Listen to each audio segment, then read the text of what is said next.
जय हिंद फ्रेंड्स। मैं सौरभ झा आपका स्वागत करता हूं आपके अपने चैनल बीएसए ट्रिकी क्लासेस पे। आज हम लोग रेलवे के एग्ज़ाम्स में बार बार पूछे जाने वाले कॉन्स्टिट्यूशन के कुछ महत्वपूर्ण सवालों को देखेंगे और साथ ही साथ उन सवालों से जुड़े हुए संभावित प्रश्नों को डिस्कस करेंगे जो रेलवे एनटीपीसी सीबीटी 2 और रेलवे ग्रुप डी के एग्ज़ाम में आपसे पूछे जा सकते हैं। आप सभी से अनुरोध करेंगे कि आप क्लास को सपोर्ट कीजिएगा, क्लास को शेयर कीजिएगा ताकि अधिक संख्या में बच्चे क्लास में उपस्थित होकर क्लास का लाभ उठा सकें। तो चलिए शुरू करते हैं क्लास और देखते हैं हमारा पहला सवाल।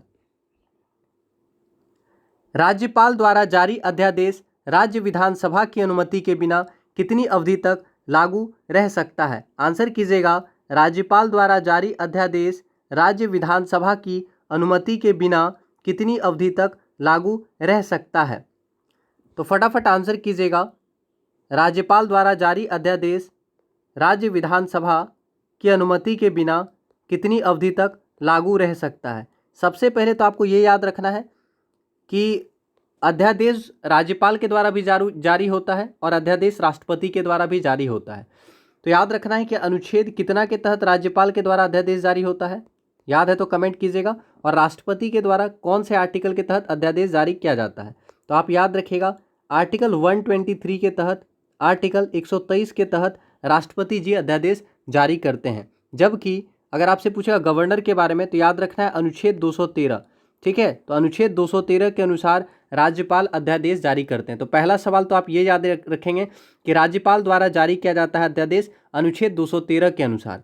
राष्ट्रपति द्वारा अध्यादेश जारी किया जाता है आर्टिकल 123 के अनुसार। आ गया समझ में? अब दूसरा क्वेश्चन क्या पूछा है तो आपको याद रखना है कि राज्यपाल द्वारा जारी अध्यादेश राज्य विधानसभा की अनुमति के बिना 6 सप्ताह से अधिक लागू नहीं रह सकता है। यानी सही आंसर क्या होगा? मैक्सिमम 6 सप्ताह तक लागू होता है, आप याद रखेंगे। आया समझ में? तो याद रखना है राज्यपाल द्वारा अनुच्छेद 213 के अनुसार अध्यादेश जारी किया जाता है और यह अध्यादेश विधानमंडल की बैठक आरंभ होने से 6 सप्ताह के पश्चात लागू नहीं रहता है, याद रखना है। ठीक है, इसके अलावा आप जानते होंगे राज्यपाल से बहुत सारा सवाल पूछता है। आपसे पहले तो पूछेगा राज्यपाल बनने के लिए न्यूनतम एज कितना होना चाहिए? तो आप जानते हैं कि राज्यपाल बनने के लिए मिनिमम एज 35 साल होना चाहिए। राष्ट्रपति बनने के लिए 35 साल, उपराष्ट्रपति बनने के लिए 35 साल, गवर्नर बनने के लिए 35 साल। आया समझ में? और आपको पता होगा केंद्र में जिस प्रकार राष्ट्र का प्रमुख राष्ट्रपति होते हैं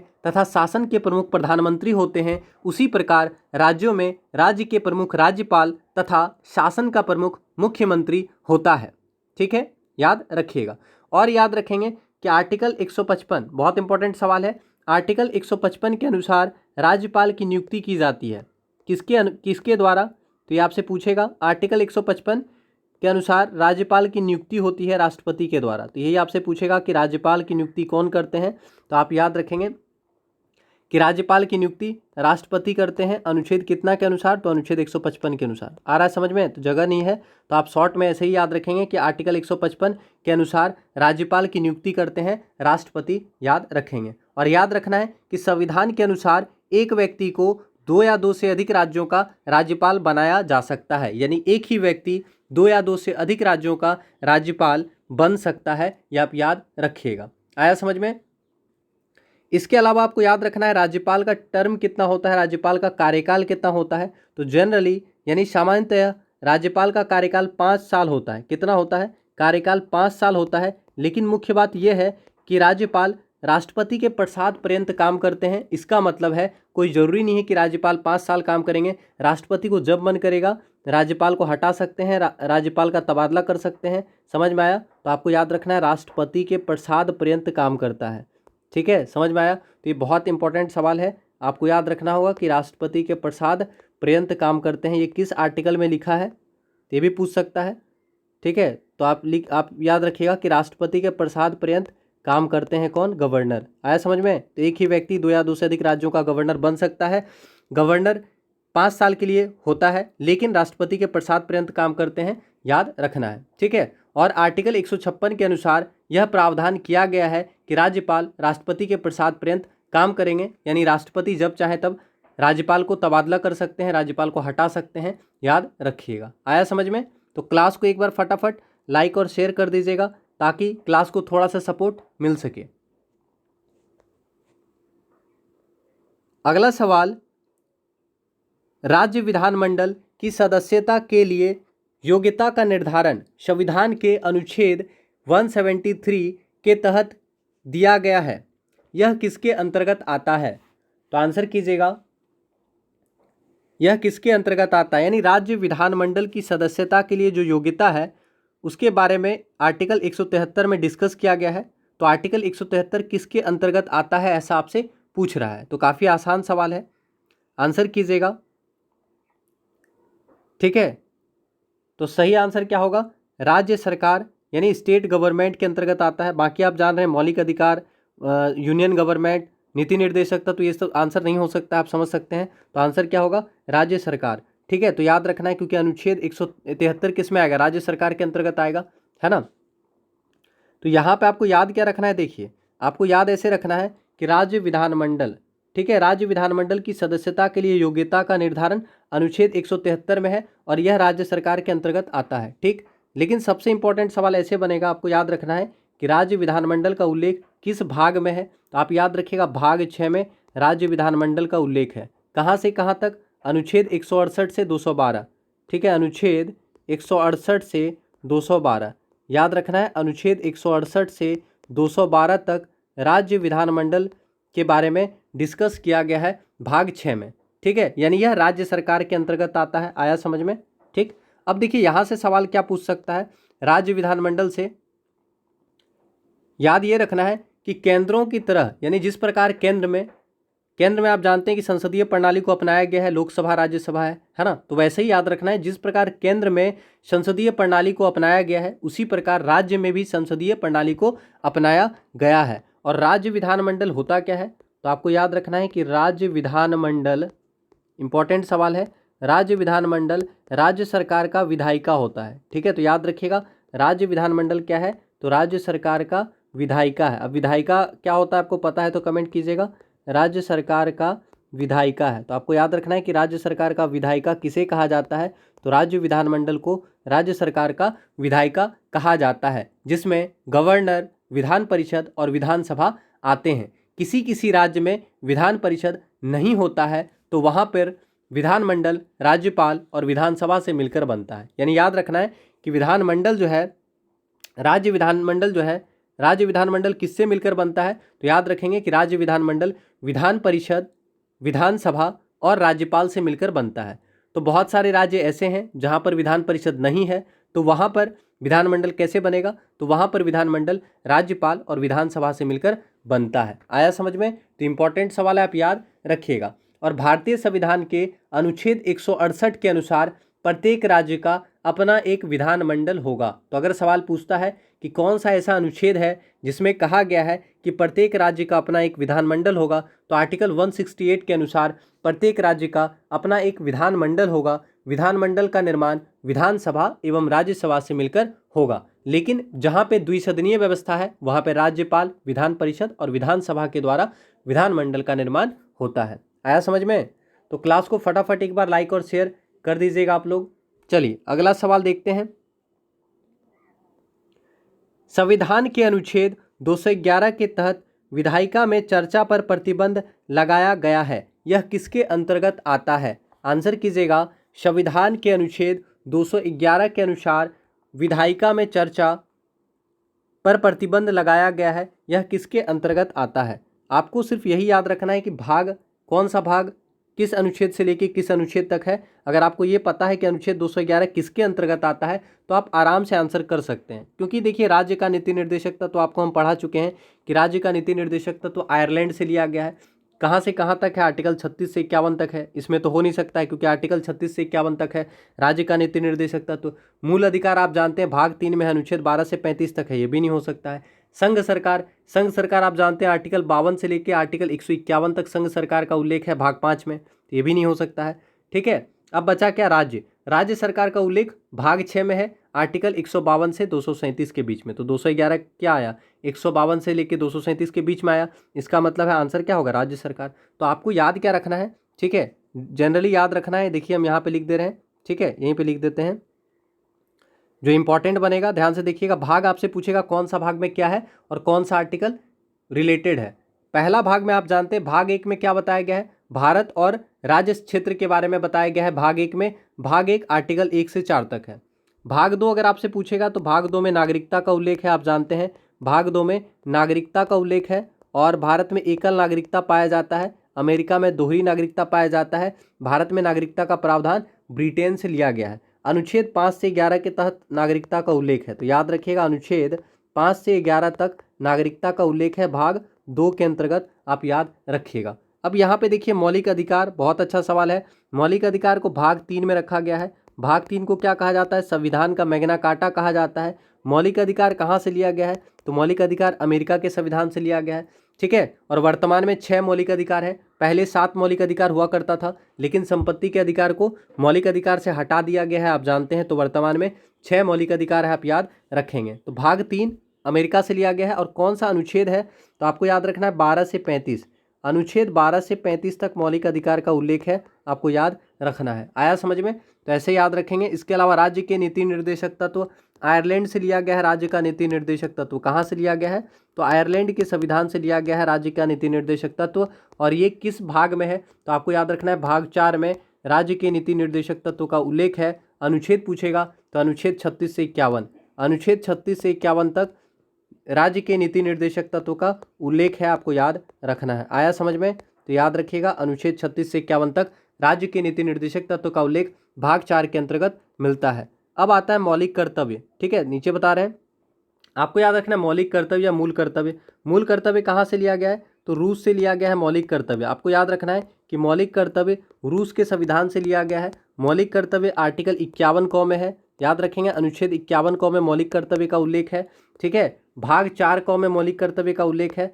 संविधान में, मूल संविधान में मौलिक कर्तव्य नहीं था, आपको याद रखना है कि मूल संविधान में मौलिक कर्तव्य नहीं था, लेकिन सरदार स्वर्ण सिंह समिति की अनुशंसा पर मौलिक कर्तव्य को जोड़ा गया। तो याद रखिएगा, ये सब सवाल बहुत पूछता है कि मूल संविधान में कितना मौलिक कर्तव्य था, तो मूल संविधान में 0 मौलिक कर्तव्य था, लेकिन सरदार स्वर्ण सिंह समिति, याद रखिएगा अच्छे से लिख लीजिएगा, सरदार स्वर्ण सिंह समिति की अनुशंसा पर मौलिक कर्तव्य को भारतीय संविधान में जोड़ा जाता है, ठीक है, समझ में आया। और 42वें संविधान संशोधन द्वारा 1976 में, तो ये सब आप पढ़ चुके हैं, तो आपको याद रखना है मौलिक कर्तव्य रूस के संविधान से लिया गया है। 42वां संविधान संशोधन 1976 द्वारा मौलिक कर्तव्य को भारतीय संविधान में जोड़ा गया था। 1976 में 42वां संविधान संशोधन द्वारा मौलिक कर्तव्य को भारतीय संविधान में जोड़ा गया था। आर्टिकल 51 क में मौलिक कर्तव्य है, भाग 4 का क में मौलिक कर्तव्य है, 10 मौलिक कर्तव्य को जोड़ा गया था। अगर पूछेगा 42वां संविधान संशोधन द्वारा कितने मौलिक कर्तव्य को जोड़ा गया था, तो 42वां संविधान संशोधन द्वारा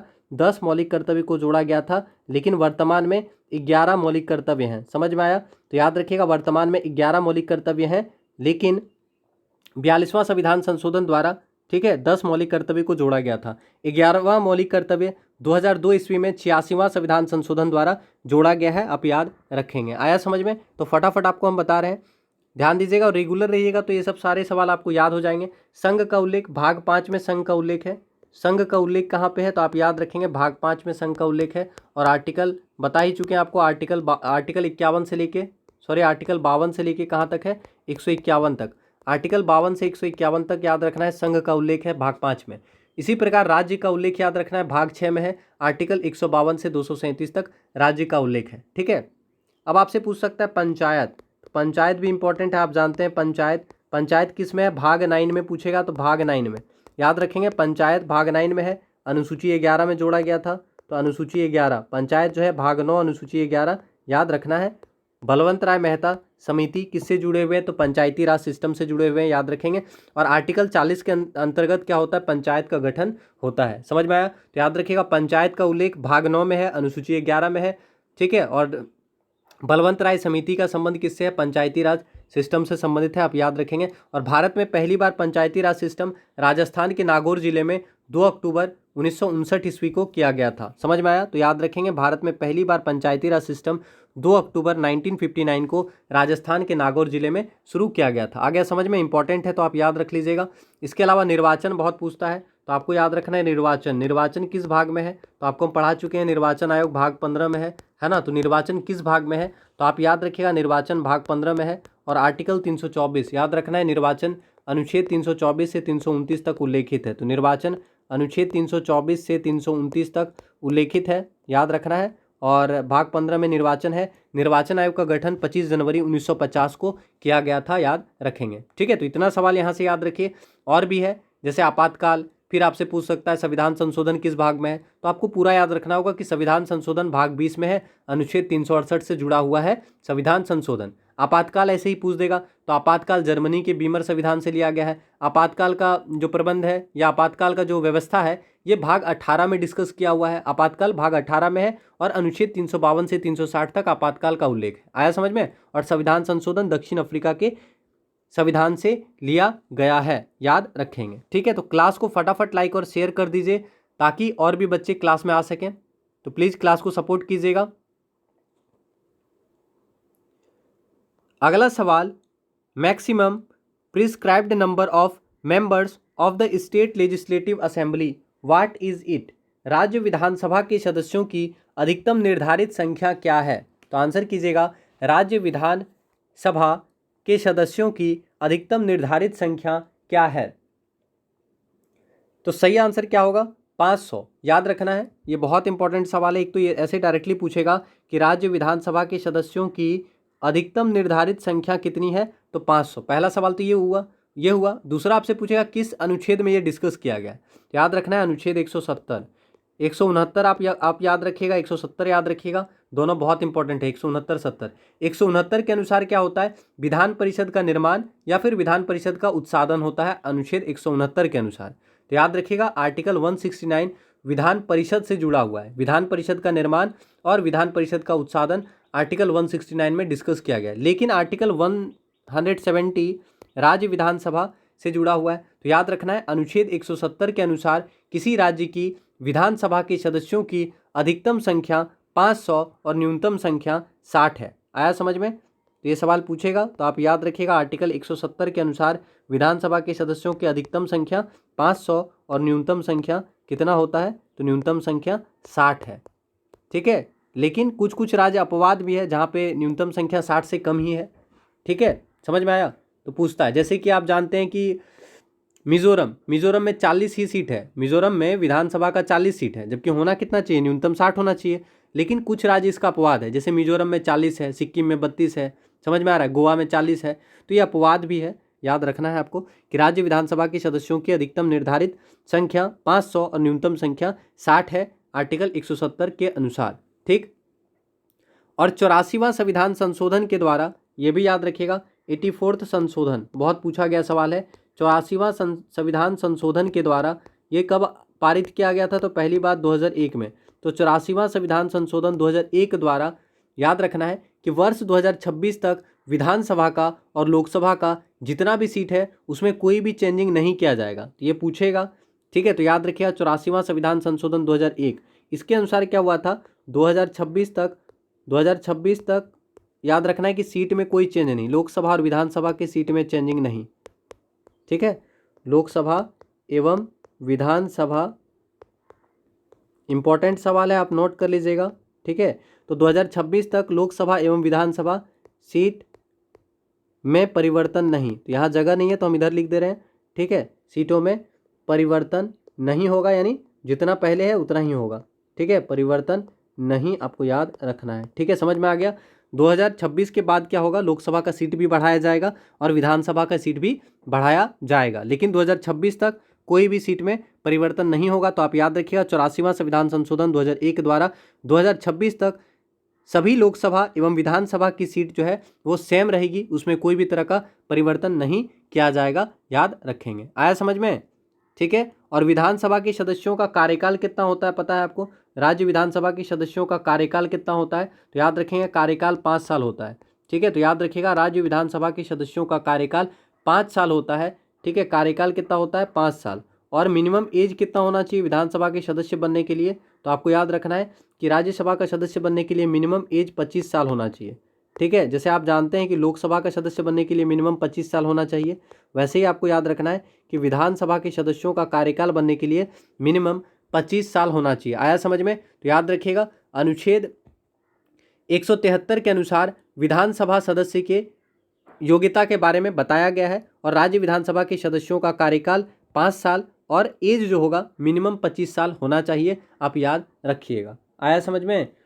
ठीक है, बहुत पूछता है तो आप याद रखिएगा। इसके अलावा एक सवाल यहाँ पे ये भी ध्यान दीजिएगा कि विधानसभा को राज्य सूची के विषय में कानून बनाने का अधिकार है। तो अगर आपसे पूछेगा राज्य सूची पर कानून कौन बनाता है, तो राज्य सूची के अंतर्गत जो भी विषय आएगा तो याद रखना है, राज्य सूची के विषयों पर कानून कौन बनाता है, तो विधानसभा बनाता है। ठीक है, तो इंपॉर्टेंट सवाल है, राज्य सूची के विषयों पर कानून बनाता है या कानून बनाने का अधिकार है। ठीक है, तो आपसे पूछेगा कि राज्य सूची के विषयों पर कानून कौन बनाता है, तो याद रखिएगा विधानसभा, राज्य विधानसभा राज्य सूची के विषयों पर कानून बनाता है। ठीक है, वर्तमान में राज्य सूची में कितना विषय है, तो वर्तमान में राज्य सूची के अंतर्गत 61 विषय है और समवर्ती सूची के अंतर्गत 52 विषय है, आप याद रखिएगा। आ गया समझ में? तो ये सब पूछता है। और ये भी याद रखेंगे कि विधानसभा का अवधि 5 साल होता है। ठीक है, विधानसभा का अवधि क्या होता है, 5 साल होता है, लेकिन यदि राज्यपाल उचित समझे तो 5 वर्ष की अवधि से पहले भी विधानसभा का विघटन हो सकता है। आ गया समझ में? तो राज्य विधानसभा का कार्यकाल कितना होता है, 5 साल, लेकिन जरूरत पड़ने पर ये 5 साल से पहले भी विघटित हो सकता है, तो आप ये याद रखिएगा। ठीक है, तो आप याद रखिएगा विघटन हो सकता है। ठीक है, क्या लिख दें यहाँ पे जो आपके लिए सही रहेगा, तो आप याद रखिएगा कि विघटित हो सकता है। ठीक है, समझ में आया? राज्यपाल द्वारा विघटन, आप याद रखिएगा कि राज्यपाल द्वारा समय से पहले विघटन, ठीक है, या 5 वर्ष से पहले विघटन। तो ये सब बहुत इंपॉर्टेंट सवाल है, आप लिंक करके पढ़िएगा, क्योंकि एग्जाम में फिर पूछेगा तो आपसे गलती हो जाएगा ये सब सवाल, या फिर छूट जाएगा। तो इसलिए अगर आप लिंक करके पढ़ेंगे तो आप आराम से आंसर कर पाएंगे। तो याद रखिएगा राज्य विधानसभा के सदस्यों का कार्यकाल 5 साल होता है, लेकिन कुछ विशेष परिस्थिति में राज्यपाल द्वारा 5 वर्ष से पहले विघटन इसका जो है या विघटित जो होता है ये हो जाता है, यानी इसका विघटन संभव है। ठीक है, चलिए तो अब अगला सवाल देख लेते हैं। सही आंसर याद रखना है 500 मैक्सिमम सदस्य राज्य विधानसभा में। ठीक है, अगला सवाल, which of the following state legislative assembly has the maximum number of members.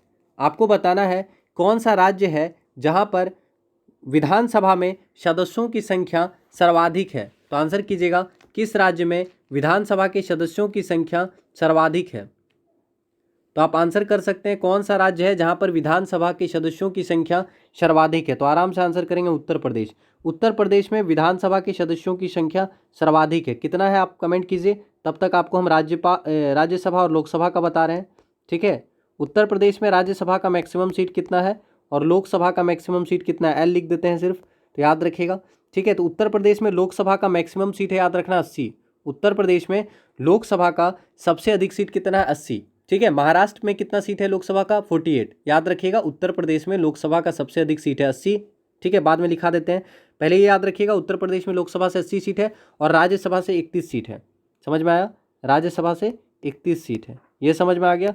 अब पूछा क्या गया है कि विधानसभा में उत्तर प्रदेश से कितना सीट है, तो आपको याद रखना है यूपी विधानसभा में 403 निर्वाचित सदस्य और 1 राज्यपाल द्वारा मनोनीत एंग्लो इंडियन सदस्य हैं, यानी कुल मिला के बोल सकते हैं कि उत्तर प्रदेश विधानसभा में सबसे अधिक सदस्य है कितना, 404। आया समझ में? तो आपको याद रखना है कि विधानसभा में सदस्यों की सर्वाधिक संख्या उत्तर प्रदेश में है। उत्तर प्रदेश में विधानसभा सदस्यों की कुल संख्या कितनी है, 404 है, आप याद रखिएगा। लेकिन अगर पूछेगा उत्तर प्रदेश में लोकसभा सीट कितना है, 80, राज्यसभा सीट कितना है, ठीक है, 31, ये भी आप याद रखिएगा, पूछता है एग्जाम में। ध्यान दीजिएगा, अभी हम लोकसभा सीट पहले लिख रहे हैं क्योंकि ये भी इंपॉर्टेंट बनेगा आपके एग्जाम में।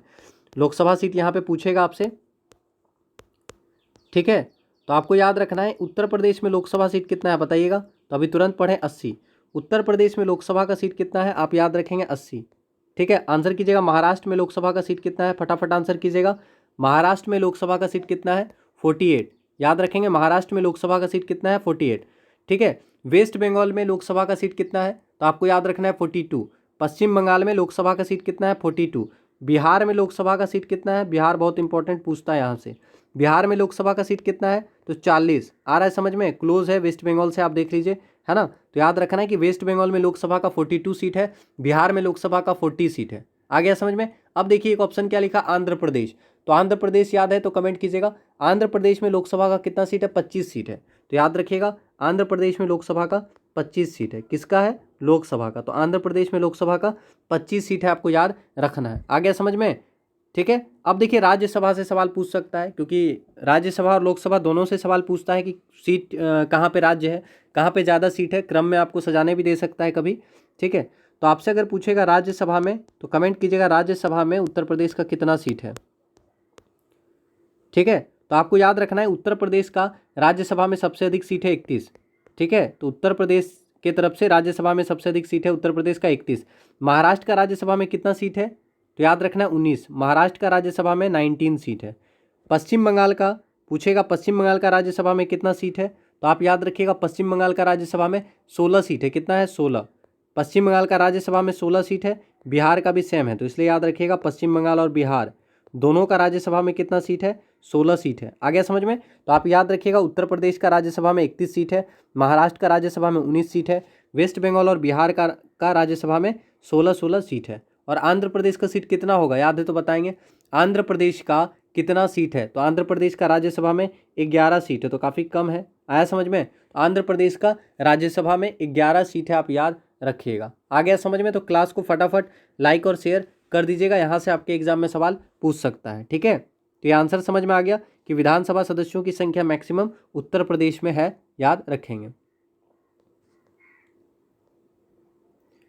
अगला सवाल, the term of office of the Jammu and Kashmir legislative assembly is. Jammu Kashmir विधानसभा का कार्यकाल कितना होता है, तो आंसर कीजिएगा जम्मू कश्मीर विधानसभा का कार्यकाल कितना होता है ना। तो हम लोग अभी पढ़ ही चुके हैं कि विधानसभा के बारे में कि विधानसभा का कार्यकाल कितना होता है। ठीक है, 5 साल होता है, लेकिन 5 साल से पहले विधानसभा भंग हो सकता है। ठीक है, 25 साल का न्यूनतम आयु होना चाहिए विधानसभा का सदस्य बनने के लिए, है ना। और विधानसभा की सदस्यों की अधिकतम संख्या 500, न्यूनतम संख्या 60 होती है। और इस सवाल का आंसर क्या होगा, तो याद रखेंगे जम्मू कश्मीर विधानसभा का कार्यकाल पहले होता था 6 साल, लेकिन अब कितना होता है? 5 साल होता है। तो ये सवाल बहुत इंपॉर्टेंट है। बहुत सारे बच्चे गलती करेंगे ये सोच के कि जम्मू कश्मीर है तो सब जगह 5 होता है, तो जम्मू कश्मीर में 6 होगा, लेकिन हो जाएगा गलत, क्योंकि अब ये चेंज हो गया है। तो आपको याद रखना है, यहाँ से सवाल यही याद रखना है कि 2019 से पहले जम्मू कश्मीर एक द्विसदनीय विधायिका था। जम्मू कश्मीर क्या था? एक द्विसदनीय विधायिका था 2019 तक। ठीक है, लेकिन अब जम्मू कश्मीर जो है, मतलब जम्मू कश्मीर जो है 2019 तक द्विसदनीय विधायिका था। इसका मतलब जम्मू कश्मीर में विधानसभा भी था और विधान परिषद भी था। आ रहा है समझ में? जम्मू कश्मीर में पहले विधानसभा भी था, आपको पढ़ाए थे ना विधानमंडल के बारे में। विधानसभा भी था और प्लस क्या था? विधान परिषद भी था। विधान परिषद भी था, दोनों था। याद रखेंगे जब जम्मू कश्मीर राज्य हुआ करता था तब जम्मू कश्मीर में विधानसभा और विधान परिषद दोनों हुआ करता था। इसका मतलब जम्मू कश्मीर एक द्विसदनीय विधायिका था। कब? 2019 तक। लेकिन अभी क्या है? अभी याद रखना है कि जम्मू कश्मीर में सिर्फ विधानसभा का कार्यकाल कितना होता है? 5 वर्ष का होता है। अब ये जो विधान परिषद है ये हट गया है। ये क्या है? हट गया है। तो अब सिर्फ क्या है? यहाँ पे विधानसभा है। इसका मतलब जम्मू कश्मीर अब क्या है? जम्मू कश्मीर अब एक मंडलीय है। समझ में आया? यानी एक सदनीय है। आया समझ में? तो अभी आपको याद रखना है कि जम्मू कश्मीर एक सदनीय है, पहले द्विसदनीय हुआ करता था। जम्मू कश्मीर विधानसभा का कार्यकाल कितना होता है, तो आपको याद रखना है कि वर्तमान में पूछा है तो जम्मू कश्मीर विधानसभा का कार्यकाल 5 वर्ष होता है। समझ में आया? और पहले कितना था 2019 से पहले? तो याद रखना है पहले 6 वर्ष था। आया समझ में? आ गया समझ में?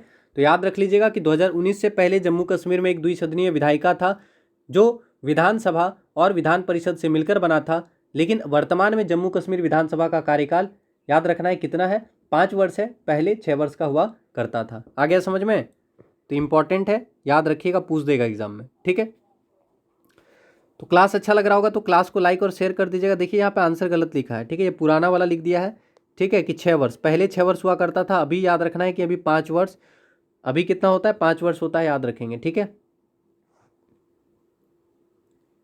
अगला सवाल, if A party has an absolute majority in the legislative assembly of A state, if not, by whom will the governor act.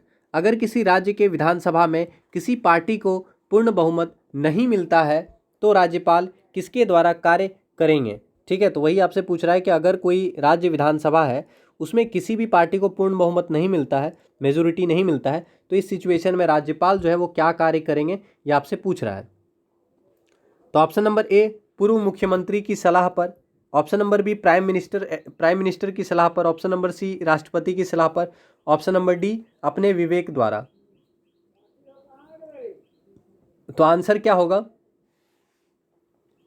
सही आंसर होगा अपने विवेक द्वारा। ठीक है, तो याद रखेंगे अगर किसी राज्य के विधानसभा में किसी भी पार्टी को पूर्ण बहुमत नहीं मिलेगा तो राज्यपाल किसके द्वारा कार्य करेंगे? तो अपने विवेक के द्वारा कार्य करेंगे, आप याद रखिएगा। आप जानते हैं कि विधानसभा का कार्यकाल 5 साल होता है, लेकिन यदि राज्यपाल उचित समझे तो 5 वर्ष की अवधि से पहले ही विधानसभा का विघटन कर सकता है। सामान्यतः ऐसा राज्य मंत्रिपरिषद की सलाह पर राज्यपाल द्वारा किया जाता है। इसके अलावा आप जानते ही हैं कि संवैधानिक विफलता के आधार पर राष्ट्रपति द्वारा राज्य में राष्ट्रपति शासन लगता है। याद है कि नहीं? नीचे लिख देते हैं।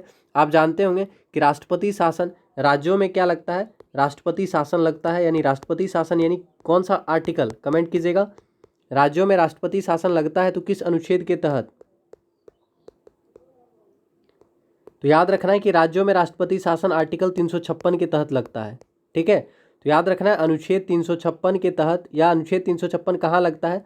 तो आपको याद रखना है कि अनुच्छेद 356 राज्यों में लगता है, जिसे राष्ट्रपति शासन कहा जाता है। सबसे पहले राष्ट्रपति शासन किस राज्य में लगा था?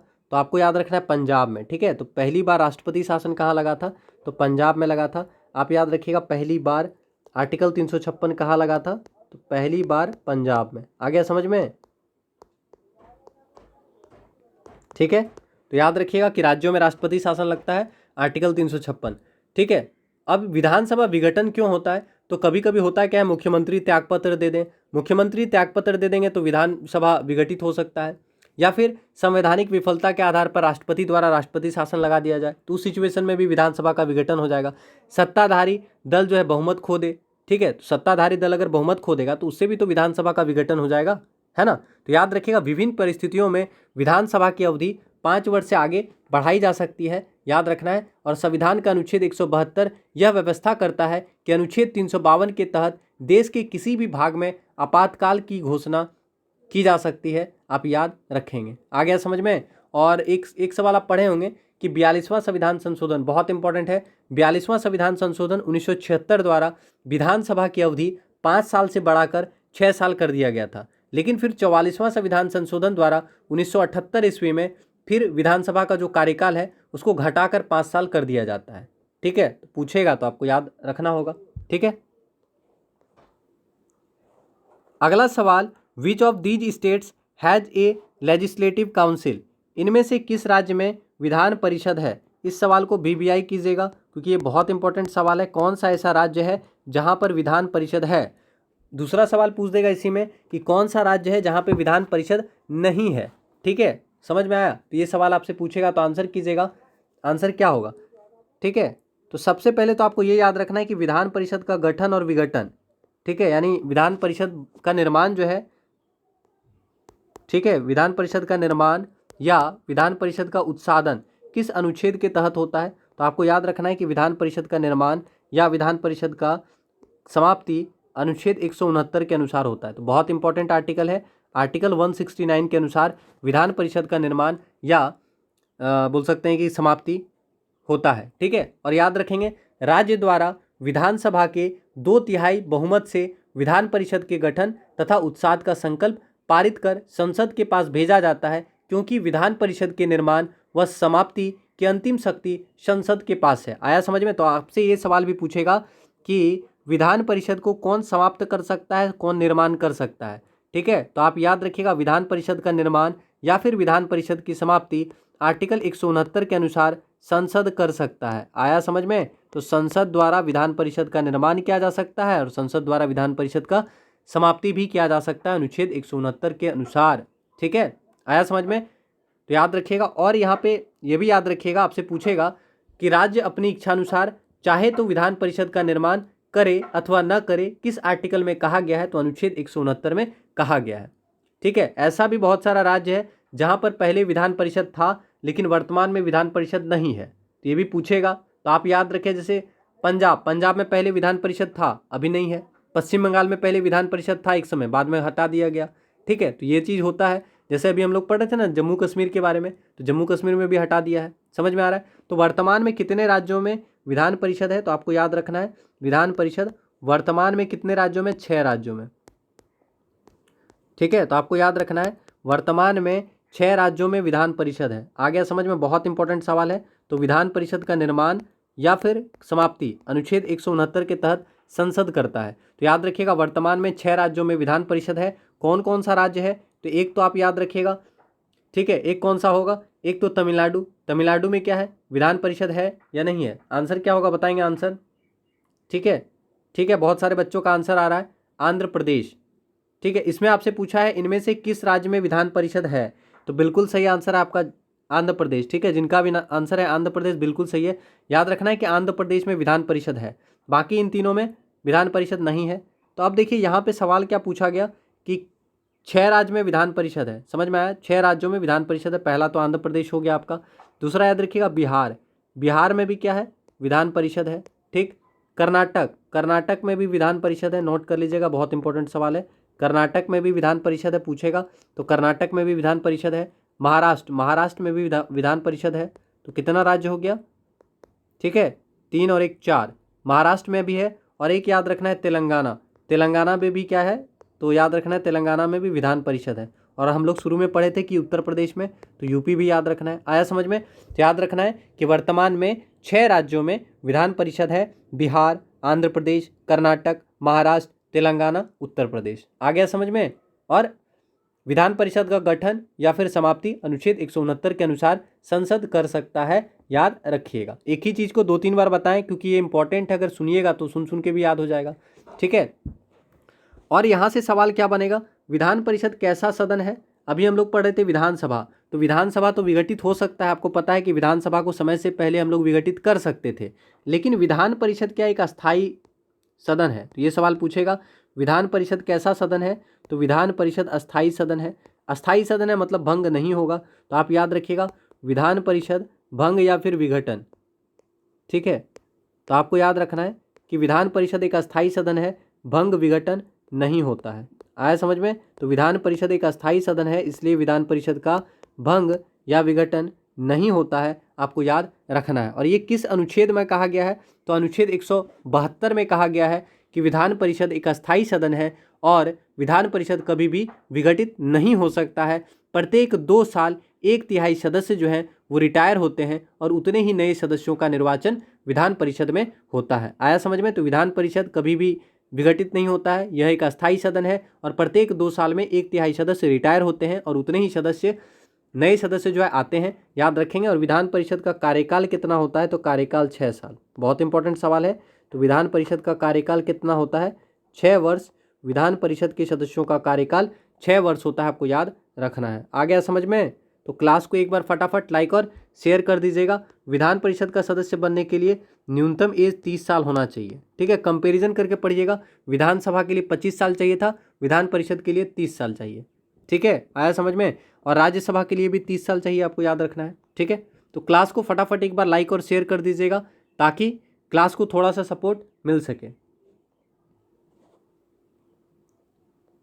अगला सवाल, under which of these articles the legislative council was constituted और कैन बी टर्मिनेटेड? अभी तुरंत बताए हैं। आपसे पूछ रहा है किस अनुच्छेद के अनुसार विधान परिषद का गठन या उसे समाप्त किया जा सकता है। तो ये बहुत इंपॉर्टेंट सवाल है। विधान परिषद का गठन या विधान परिषद की समाप्ति किस अनुच्छेद के द्वारा होता है? तो याद रखना है अनुच्छेद 169।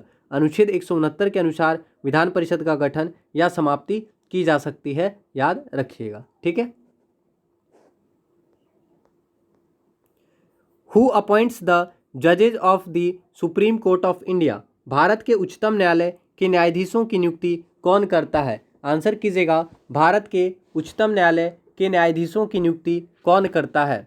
तो काफ़ी अच्छा सवाल है। तो भारत के उच्चतम न्यायालय के न्यायाधीशों की नियुक्ति कौन करते हैं? आप फटाफट आंसर कमेंट कीजिएगा। ठीक है, तो आंसर कीजिए, भारत के उच्चतम न्यायालय के न्यायाधीशों की नियुक्ति कौन करते हैं? याद आया? तो याद रखना है कि भारत के उच्चतम न्यायालय के न्यायाधीशों की नियुक्ति कौन करते हैं? राष्ट्रपति करते हैं। तो काफ़ी आसान सवाल था। तो याद रखिएगा, राष्ट्रपति जी के द्वारा भारत के उच्चतम न्यायालय के न्यायाधीशों की नियुक्ति की जाती है। ठीक है, समझ में आया? अब देखिए यहाँ से सवाल क्या बनता है, उच्चतम न्यायालय से और उच्च न्यायालय से दोनों से सवाल आपका बनता है। तो सबसे पहले तो आपसे पूछेगा आर्टिकल किस में है, ठीक है, उच्चतम न्यायालय का गठन जो होता है ये किस आर्टिकल के तहत होता है? तो आंसर कमेंट कीजिए, उच्चतम न्यायालय का गठन यानी सुप्रीम कोर्ट का गठन किस आर्टिकल के तहत होता है? ठीक है, याद है? तो याद रखना है सुप्रीम कोर्ट का गठन, उच्चतम न्यायालय यानी सुप्रीम कोर्ट का गठन अनुच्छेद 124 के अनुसार। याद रखिएगा भाग 4 के अनुच्छेद 124 भाग 4 के अनुच्छेद 124 के अनुसार सुप्रीम कोर्ट का गठन किया जाता है। ठीक है, याद रखिएगा। आया समझ में? और ये भी याद रखना है कि उच्चतम न्यायालय आवश्यकता पड़ने पर राष्ट्रपति को सलाह देता है अनुच्छेद 143 के अनुसार। तो कभी कभी पूछता है कि उच्चतम न्यायालय यानी सुप्रीम कोर्ट जो है आवश्यकता पड़ने पर राष्ट्रपति को सलाह दे सकता है किस अनुच्छेद के अनुसार? तो आर्टिकल 143 के अनुसार। तो सुप्रीम कोर्ट का गठन आर्टिकल 124 के अनुसार किया जाता है। तो सुप्रीम कोर्ट का गठन अनुच्छेद 124 आप याद रखिएगा। आया समझ में? और ये भी याद रखना है कि भारत के मूल संविधान में अनुच्छेद 124 के अनुसार भारत का एक सर्वोच्च न्यायालय होगा एवं इसके मुख्य न्यायाधीश के अतिरिक्त 7 अन्य न्यायाधीश होंगे। ये पहले का है, जब मूल संविधान हुआ था। तो याद रखना है मूल संविधान के समय में 8 मुख्य न्यायाधीश हुआ करते थे। ठीक है, मतलब 8 न्यायाधीश हुआ करते थे सुप्रीम कोर्ट में। ऐसे याद रखिएगा, सुप्रीम कोर्ट में 8 जज हुआ करते थे। कब? मूल संविधान में। समझ में आया? तो मूल संविधान में 8 जज हुआ करते थे, लेकिन वर्तमान में कितने जज हैं पूछ देगा आपसे। तो याद रखिएगा, मूल संविधान में सुप्रीम कोर्ट में 8 जज हुआ करते थे, लेकिन वर्तमान में कितने जज हैं हम नीचे लिख देते हैं। ठीक है, तो वर्तमान में आपको याद रखना है 34 जज हैं। ठीक है, सुप्रीम कोर्ट में जज कितने हैं? तो आपको याद रखना है वर्तमान में कितने जज हैं? 34 जज हैं। तो एक तो चीफ जस्टिस ऑफ इंडिया होते हैं, आप जानते हैं, और 33 अन्य न्यायाधीश होते हैं। तो आप याद रखिएगा, एक मुख्य न्यायाधीश और 33 अन्य न्यायाधीश मिलकर टोटल 34 न्यायाधीश हैं सुप्रीम कोर्ट में। समझ में आया? तो वर्तमान में सुप्रीम कोर्ट में 34 न्यायाधीश हैं, लेकिन जब संविधान बना था उस संविधान में मूल संविधान में सुप्रीम कोर्ट में जजों की संख्या 8 थी। आया समझ में? तो याद रखिएगा, मुख्य न्यायमूर्ति को लेकर मूल संविधान में न्यायाधीशों की संख्या 8 थी, जिसे संसद द्वारा समय समय पर बढ़ाया गया, और वर्तमान में सर्वोच्च न्यायालय में 34 न्यायाधीश हैं। याद रखेंगे। आ गया। इसके अलावा देखिए यहाँ पे सवाल बनता है हाई कोर्ट से भी सवाल। तो हाई कोर्ट पूछेगा आपसे कि हाई कोर्ट का गठन, दोनों में कन्फ्यूजन होता है, सुप्रीम कोर्ट का गठन और हाई कोर्ट का गठन में, राष्ट्रपति द्वारा अध्यादेश और राज्यपाल द्वारा अध्यादेश में, इसलिए हम आपको बता दिए थे कि रिलेट करके आप याद रखिएगा। तो याद रखना है कि हाई कोर्ट का गठन किस अनुच्छेद के द्वारा होता है? तो याद रखना है अनुच्छेद 214। अनुच्छेद 214 के अनुसार हाई कोर्ट का गठन होता है। ठीक है, तो अनुच्छेद 214 के अनुसार हाई कोर्ट का गठन होता है, आप याद रखिएगा। और यह भी याद रखना है कि 2 या 2 से अधिक राज्यों के लिए एक ही हाई कोर्ट हो सकता है। जिस प्रकार हम लोग पढ़े थे कि 2 या 2 से एक ही व्यक्ति जो है वो 2 या 2 से अधिक राज्यों का राज्यपाल बन सकता है ना? 2 या 2 से अधिक राज्यों का राज्यपाल एक ही आदमी बन सकता है। तो वैसे ही एक ही हाई कोर्ट 2 या 2 से अधिक राज्यों के लिए भी हो सकता है, आपको याद रखना है। ठीक है, तो हाई कोर्ट का गठन अनुच्छेद 214। वर्तमान में कितना हाई कोर्ट है? तो वर्तमान में 25 हाई कोर्ट है। आया समझ में? तो वर्तमान में कितना हाई कोर्ट है? तो आपको याद रखना है कि वर्तमान में 25 हाई कोर्ट है। वर्तमान में 25 हाई कोर्ट है, आपको याद रखना है। ठीक है, समझ में आया? और ये भी याद रखेंगे कि 25वें उच्च न्यायालय के रूप में तेलंगाना के लिए हैदराबाद में उच्च न्यायालय की स्थापना हुई है। इससे पहले 1 जनवरी 2019 से पहले तक आंध्र प्रदेश एवं तेलंगाना दोनों का एक ही न्यायालय था। लेकिन अभी क्या है, 25वां हाईकोर्ट अगर पूछ देगा तो आप याद रखिएगा 25वां हाईकोर्ट। वर्तमान में कितना हाईकोर्ट है? 25वां हाईकोर्ट है। कौन सा? तो हैदराबाद हाईकोर्ट, याद रखिएगा। समझ में आ रहा है? तो बहुत इंपॉर्टेंट सवाल है, तो याद रखिएगा 25वां हाईकोर्ट कौन सा है? तेलंगाना हाईकोर्ट बोल सकते हैं या हैदराबाद हाईकोर्ट बोल सकते हैं? तो हैदराबाद हाईकोर्ट। ठीक है, तो याद रखना है कि 25 उच्च न्यायालय है और 25वां उच्च न्यायालय के रूप में तेलंगाना के लिए हैदराबाद में हाईकोर्ट का स्थापना किया गया। तो 25वां हाईकोर्ट कौन सा हो गया? हैदराबाद हाईकोर्ट। ठीक है, और ये भी याद रखना है 7 ऐसा हाईकोर्ट है जो 2 या 2 से अधिक राज्य या फिर केंद्र शासित प्रदेश के लिए काम करता है। ठीक है, आ रहा है समझ में? तो याद रखिएगा, पूछ सकता है। अब देखिए हाईकोर्ट से सवाल पूछेगा कि भारत में पहला हाईकोर्ट कब बनाया गया था। ठीक है, तो आपको याद रखना है कि 1862 में भारत में हाईकोर्ट बना था और एक साथ 3 हाईकोर्ट बना था। तो ये बहुत इंपॉर्टेंट सवाल है, आपसे पूछेगा कलकत्ता हाईकोर्ट का निर्माण कब हुआ, बम्बई हाईकोर्ट का निर्माण कब हुआ। ठीक है, बम्बई हाईकोर्ट का निर्माण कब हुआ, या मुंबई भी बोल सकते हैं। इसके अलावा एक था कलकत्ता, बम्बई और मद्रास। ठीक है, तो मद्रास हाई कोर्ट। तो तीनों का निर्माण कब हुआ था? 1862 में। तो इसलिए रिलेट करके लिख लीजिएगा कि 1862 ईस्वी में कलकत्ता, बम्बई और मद्रास हाईकोर्ट का गठन किया गया था। और भारत का सबसे पुराना हाईकोर्ट बोलेगा तो आपको याद रखना है कि कलकत्ता हाईकोर्ट सबसे पुराना है, क्योंकि 1862 में ही बना, लेकिन ये थोड़ा पहले बना, तो सबसे पुराना हाईकोर्ट। तो अगर आपसे पूछेगा भारत का सबसे पुराना हाईकोर्ट कलकत्ता हाईकोर्ट है, कब बना? 1862 में। और 1862 में ही कलकत्ता, बम्बई और मद्रास में हाईकोर्ट बनता है, आप याद रखिएगा। आया समझ में? तो इंपॉर्टेंट सवाल है, याद रखिएगा। अब कुछ और सवाल पॉइंट बता रहे हैं जो एग्जाम में आपका पूछता है। ठीक है, आपसे पूछेगा दादरा और नागर हवेली किस हाईकोर्ट के अंतर्गत आता है? याद है आपको? दादरा एवं नागर हवेली और दमन एवं दीव। दादरा एवं नागर हवेली, दमन एवं दीव, नाम बहुत बड़ा है, आप समझ सकते हैं, तो याद रखेंगे दमन और दीव किस हाईकोर्ट के अंतर्गत आता है? पता है आपको ये कहाँ पे है? तो मुंबई के पास में है, ठीक है, गुजरात के पास में है बोल सकते हैं। तो दादरा एवं नागर हवेली, दमन एवं दीव, तो याद रखना है ये किस हाईकोर्ट के अंतर्गत आएगा? बम्बई हाईकोर्ट के अंतर्गत आएगा, क्योंकि पड़ोस में ही रहेगा ना हाईकोर्ट। तो याद रखना है बम्बई हाईकोर्ट के अंतर्गत गोवा आता है, महाराष्ट्र आता है। गोवा तो आप बना ही सकते हैं कि बम्बई हाईकोर्ट के अंतर्गत गोवा आता है, महाराष्ट्र आता है, दादरा एवं नागर हवेली, दमन एवं दीव आता है। ठीक है, अब आपसे पूछ सकता है कि अंडमान और निकोबार द्वीप समूह किस हाईकोर्ट के अंतर्गत आता है? तो जहाँ पे अंडमान और निकोबार होगा उसी के पड़ोस में होगा। तो अंडमान और निकोबार द्वीप समूह आपसे पूछेगा, अंडमान और निकोबार द्वीप समूह, तो आंसर कीजिएगा अंडमान और निकोबार द्वीप समूह किस हाईकोर्ट के अंतर्गत आता है? ठीक है, तो आपको याद रखना है कि पश्चिम बंगाल और अंडमान और निकोबार द्वीप समूह ये किसके अंतर्गत आता है? कलकत्ता हाईकोर्ट के अंतर्गत आता है। ठीक है, तो कलकत्ता हाईकोर्ट के अंतर्गत पश्चिम बंगाल और अंडमान और निकोबार द्वीप समूह आता है। ठीक है, तो आपको याद क्या रखना है? ये याद रखना है, पश्चिम बंगाल वाला याद नहीं रखना है, क्योंकि आप तो समझ ही रहे कलकत्ता तो पश्चिम बंगाल में है।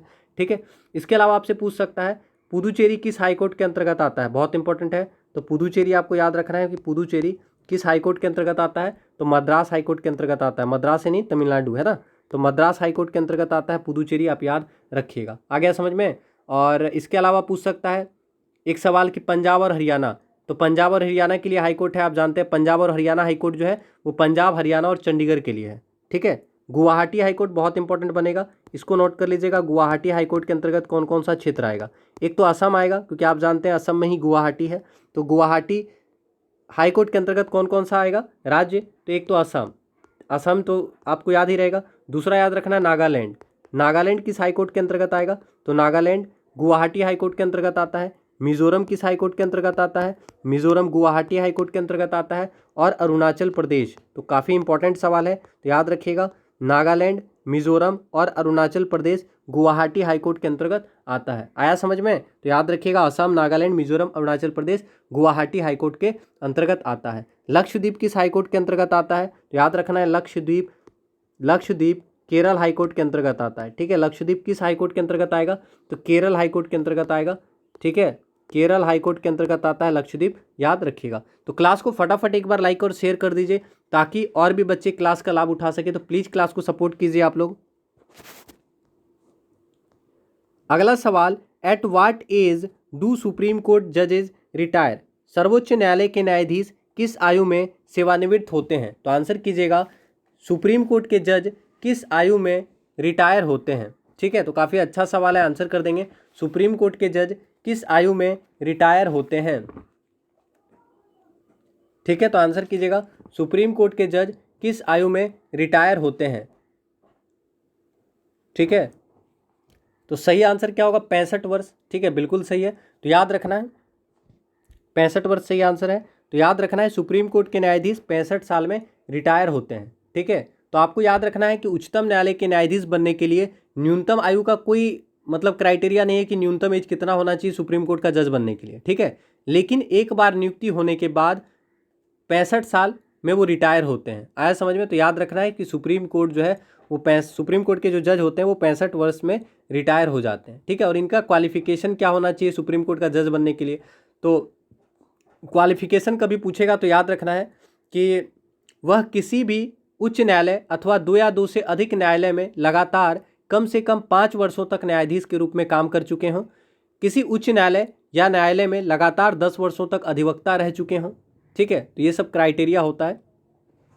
तो याद रखिए सही आंसर क्या होगा? 65 वर्ष आप याद रखेंगे। ठीक है, और आप जानते हैं कि रिट जारी करता है कौन? सुप्रीम कोर्ट रिट जारी करता है। आपको याद है 5 प्रकार का रिट होता है, और रिट कौन जारी करता है? एक तो सर्वोच्च न्यायालय यानी सुप्रीम कोर्ट रिट जारी करता है और दूसरा हाई कोर्ट भी रिट जारी करता है ना। हाई कोर्ट भी रिट जारी करता है और सुप्रीम कोर्ट भी रिट जारी करता है। तो आपसे अनुच्छेद पूछ सकता है, तो अनुच्छेद 32 के अनुसार सुप्रीम कोर्ट रिट जारी करता है। आप जानते हैं संवैधानिक उपचार का अधिकार अनुच्छेद 32 में उल्लेखित है। याद रखना है सुप्रीम कोर्ट आर्टिकल 32 के अनुसार रिट जारी करता है, लेकिन हाई कोर्ट रिट जारी कब करेगा? तो आर्टिकल 226 के अनुसार। क्यों लिखें? क्योंकि ये इंपॉर्टेंट है, तो हम सोचे बता देते हैं आपको। अनुच्छेद 226 के अनुसार याद रखना है हाई कोर्ट जो है अनुच्छेद 226 के अनुसार रिट जारी करता है, 5 प्रकार का रिट जारी करता है। लेकिन वहीं सुप्रीम कोर्ट अनुच्छेद 32 के अनुसार 5 प्रकार का रिट जारी करता है। आ गया समझ में? और अनुच्छेद 32 को आप जानते हैं कि संविधान की आत्मा और हृदय कहा है भीमराव अंबेडकर जी ने। आ गया समझ में? ठीक है, तो आर्टिकल 32 के तहत रिट जारी करता है सुप्रीम कोर्ट, आर्टिकल 226 के अनुसार रिट जारी करता है हाई कोर्ट। ठीक, अगला सवाल, who was the first women जज of the supreme court? Supreme court की पहली महिला न्यायाधीश कौन थी? उच्चतम न्यायालय की पहली महिला न्यायाधीश कौन थी? तो आपको बताना है कि सुप्रीम कोर्ट की पहली महिला जज कौन थी। ठीक है, तो आंसर कमेंट कीजिएगा, सुप्रीम कोर्ट की पहली महिला जज कौन थी? याद आया आंसर? तो सही आंसर क्या होगा? बिल्कुल सही, श्रीमती MS फातिमा बीबी। ठीक है, तो याद रखना है सुप्रीम कोर्ट की पहली महिला जज कौन थी? तो याद रखना है सुप्रीम कोर्ट की पहली महिला जज थी MS फातिमा बीबी। तो याद रखिएगा सही आंसर ऑप्शन नंबर सी। अगला सवाल, on what are the salaries and allowances on the जजेज of the supreme court charged? मतलब सर्वोच्च न्यायालय के न्यायाधीशों के वेतन और भत्ते किस पर भारित होते हैं? यानी सुप्रीम कोर्ट के जो न्यायाधीश हैं उनको वेतन और भत्ता कहाँ से मिलता है? तो यही सवाल है कि सर्वोच्च न्यायालय के न्यायाधीशों को वेतन और भत्ता किनके द्वारा प्राप्त होता है, यानी कहाँ से प्रदान किया जाता है? तो आंसर कीजिएगा, सर्वोच्च न्यायालय के न्यायाधीश को वेतन और भत्ता कहाँ से दिया जाता है? ठीक है, तो देखिए आप समझ सकते हैं आंसर क्या होगा। आपको बस दो जगह कन्फ्यूजन हो रहा होगा, एक तो रिजर्व बैंक तो ये क्यों देने जाएगा, है ना, ये तो ऐसे गलत हो जाएगा, वित्त आयोग भी ऐसे गलत हो जाएगा, बस इन्हीं दोनों में आपको कन्फ्यूजन हो रहा होगा। तो याद रखना है कि सर्वोच्च न्यायालय के न्यायाधीशों के वेतन और भत्ता भारत की संचित निधि के द्वारा दिए जाते हैं। आया समझ में? तो भारत की संचित निधि के द्वारा सर्वोच्च न्यायालय के न्यायाधीशों को वेतन और भत्ता दिया जाता है। तो याद रखिएगा, ठीक है, किसके द्वारा? संचित निधि के द्वारा, कंसोलिडेटेड फंड के द्वारा। अब किस अनुच्छेद में उल्लेख है पूछता है ये भी, तो अनुच्छेद याद रखना है 266। दोनों इंपॉर्टेंट है, दोनों इंपॉर्टेंट है। ये अनुच्छेद 266 में है और आकस्मिक निधि अनुच्छेद 267 में है, तो आराम से याद हो जाएगा। संचित निधि पहले आएगा, उसके बाद आकस्मिक निधि आएगा। 267 याद रखना है, 267 में आकस्मिक निधि आएगा और संचित निधि 266 में आएगा। ठीक है, तो संचित निधि पहले आएगा, फिर से लिख दे रहे हैं हम, संचित निधि पहले आएगा, पहले जमा करेंगे पैसा, तो इसलिए अनुच्छेद पहले वाला अनुच्छेद जो आएगा संचित निधि का आएगा। याद कैसे रखिएगा, अगर भूल जाइएगा तो याद कैसे रखिएगा, देखिए पहले पैसा जमा करेंगे, संचित करेंगे, तो पहले वाला जो आर्टिकल होगा वो संचित निधि से जुड़ा होगा और बाद वाला जो आर्टिकल आएगा वो आकस्मिक निधि से जुड़ा हुआ होगा। समझ में आया? कभी अचानक कुछ घटना हो जाता है आकस्मिक निधि, तो उसके लिए पैसा रखना होगा, तो उसके लिए पहले पैसा जमा करेंगे, तो संचित निधि आएगा 66 में और आकस्मिक निधि आएगा 267 में। आ गया समझ में? तो याद रखिएगा, भारत की संचित निधि अनुच्छेद 266 के अनुसार सर्वोच्च न्यायालय के न्यायाधीशों के वेतन और भत्ता दिए जाते हैं। तो सही आंसर क्या होगा? Consolidated fund of India. संविधान के अनुच्छेद 266 में संचित निधि का प्रावधान है। संचित निधि से धन संसद में प्रस्तुत अनुदान मांगों के द्वारा व्यय किया जाता है। राज्यों को कर यानी टैक्स एवं शुल्क में से उसका अंश देने के बाद जो धन बचता है उसको निधि में डाल दिया जाता है। राष्ट्रपति, उपराष्ट्रपति, महालेखा एवं नियंत्रक परीक्षक मतलब कैग जो होते हैं, ठीक है, उनको भी वेतन और भत्ता इसी के द्वारा दिया जाता है, यानी संचित निधि से ही राष्ट्रपति, उपराष्ट्रपति, कैग और सर्वोच्च न्यायालय के न्यायाधीश को वेतन और भत्ता दिया जाता है। आ गया समझ में? ठीक है, तो संचित निधि सही आंसर होगा। अब देखिए यहाँ पे क्या लिखा है, भारत की आकस्मिक निधि। तो आकस्मिक निधि का उल्लेख कब होगा? तो आर्टिकल 267 में होगा, अभी पढ़ें। तो आपको याद रखना है कि संविधान के अनुच्छेद 267 के अनुसार भारत सरकार एक आकस्मिक निधि की स्थापना करेगा। क्यों? क्योंकि कभी कभी इमरजेंसी हो जाता है ना, कभी भूकंप आ गया, कभी कुछ हो गया, ठीक है, तो उस सिचुएशन में पैसे का जरूरत पड़ेगा, इसलिए। तो याद रखना है कि आकस्मिक निधि में जमा पैसा यानी आकस्मिक निधि में पैसा जमा किया जाता है और इस एक प्रक्रिया के द्वारा इसमें पैसा खर्चा किया जाता है, यानी आकस्मिक निधि में जो पैसा जमा होता है उसको प्रक्रिया के द्वारा खर्चा किया जाता है। संसद की स्वीकृति के बिना इसमें से पैसा नहीं निकाला जा सकता है। समझ में आया? तो आकस्मिक निधि का पैसा जमा ही किया जाता है इमरजेंसी के लिए।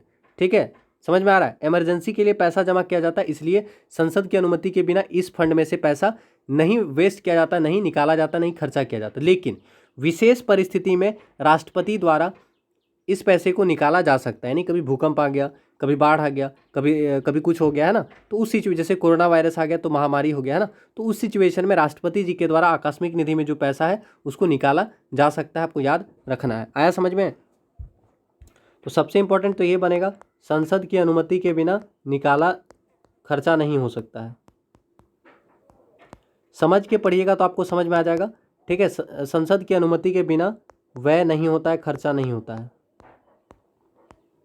ठीक है, लेकिन राष्ट्रपति जो है ये निकाल सकते हैं कभी जब अचानक कुछ प्राकृतिक आपदा वगैरह हो जाता है तो उस सिचुएशन में। आ गया समझ में? तो क्लास को फटाफट लाइक और शेयर कर दीजिएगा। अब देखिए यहाँ पे वित्त आयोग लिखा है और एक लिखा है रिजर्व बैंक। तो रिजर्व बैंक का गठन कब हुआ था? कमेंट कीजिएगा, रिजर्व बैंक का गठन कब हुआ था।